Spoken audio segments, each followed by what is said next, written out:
A reading from the Gospel of St. John. After this there was a festival of the Jews, and Jesus went up to Jerusalem. Now in Jerusalem by the sheep gate there is a pool, called in Hebrew Bethzatha, which has 5 porticos. In these lay many invalids, blind, lame, and paralyzed. One man was there who had been ill for 38 years. When Jesus saw him lying there, and knew that he had been there a long time, he said to him, "Do you want to be made well?" The sick man answered him, "Sir, I have no one to put me into the pool when the water is stirred up. And while I am making my way, someone else steps down ahead of me." Jesus said to him, "Stand up, take your mat and walk." At once the man was made well, and he took up his mat and began to walk. Now that day was a Sabbath, so the Jews said to the man who had been cured, "It is the Sabbath. It is not lawful for you to carry your mat." But he answered them, "The man who made me well said to me, 'Take up your mat and walk.'" They asked him, "Who is the man who said to you, 'Take it up and walk'?" Now the man who had been healed did not know who it was, for Jesus had disappeared in the crowd that was there. Later Jesus found him in the temple and said to him, "See, you have been made well. Do not sin anymore, so that nothing worse happens to you." The man went away and told the Jews that it was Jesus who had made him well. Therefore the Jews started persecuting Jesus because he was doing such things on the Sabbath. This is the Gospel of the Lord.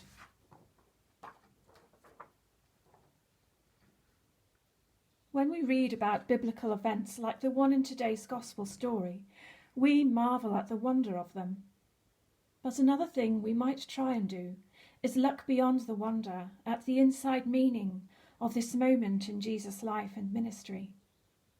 When we look at the inside meaning, we need to look beyond the surface and try to learn how to read and understand this part of Scripture and see its significance for us here and now in today's world.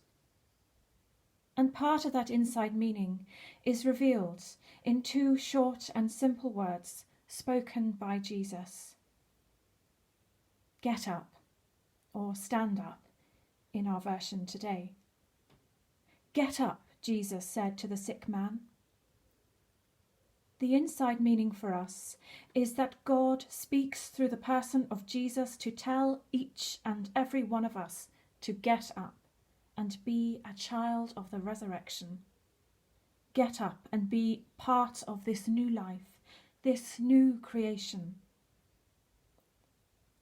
It's probably not the easiest message to hear at the minute, which is why we've all got to search ourselves for ways in which we can get up to help ourselves, to help each other. It is at times such as this that God, the eternal Word, through the person of Jesus, works in us and through us to help us to display our courage and our humanity to the fullest. And he helps us along with this simple yet powerful motivational phrase, get up. Get up and be a community of human fellowship. Get up and remain connected. And we need to remain connected now more than ever, albeit from a physical distance. Though we are not distant, not really, because we live in God and God lives in us. God fills the spaces between us and around us, above us, behind us and before us. God closes that gap. If God closes that gap, then we are all one, and we all dwell together as his beloved children. Amen.